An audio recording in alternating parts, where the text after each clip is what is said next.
South Africa says a new strain of the coronavirus is driving a second wave of infections in the country.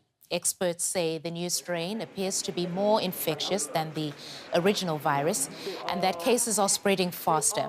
It is still unclear if it is also more deadly. Scientists say the new variant is different from the one currently causing concern in Britain. The number of daily cases has doubled in South Africa over the last 2 weeks. For more on this, I'm joined by virologist Professor Barry Shube. He is the founding president of the African Virology Association and is chairing South Africa's Ministerial Advisory Committee on Coronavirus Vaccine Development. Welcome to DW News Africa. Prof, we understand that this new variant of COVID-19 in South Africa, that it seems to be spreading faster than the current one. How worried are you about it? Yeah, it is certainly a sense of concern. This variant, it's called the N501Y. Ours is variant version 2, V2. The version 1 actually was in London, in the UK. It's also 501. Ours is a little bit different. We've got different mutations. But like one in England, we are very concerned because it is spreading very rapidly. In fact, it is fast displacing the original COVID virus. And this is really going to become the dominant virus. So in many parts of the country, particularly in the south and the Eastern Cape, the Western Cape and KwaZulu-Natal provinces, this has really become the major dominant strain. And as I say, is responsible really for a steep increase in cases in our second wave. Professor, many people in South Africa have travelled and will be gathering groups over the Christmas holiday. How concerned are you about that in light of what you've just said?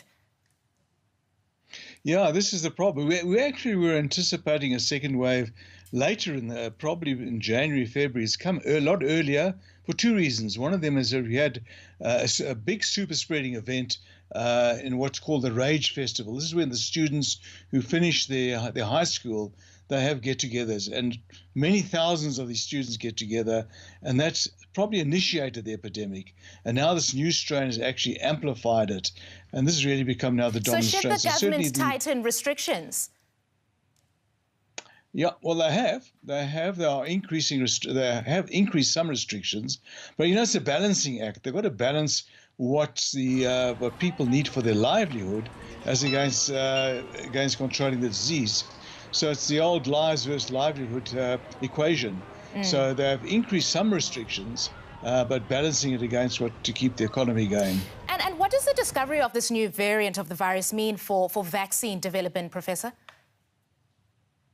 Well, fortunately, so far, it does not appear that this is what you call an escape mutation. In other words, that either people that are immune from previous infection or if they have the vaccine, that they're going not to be protected.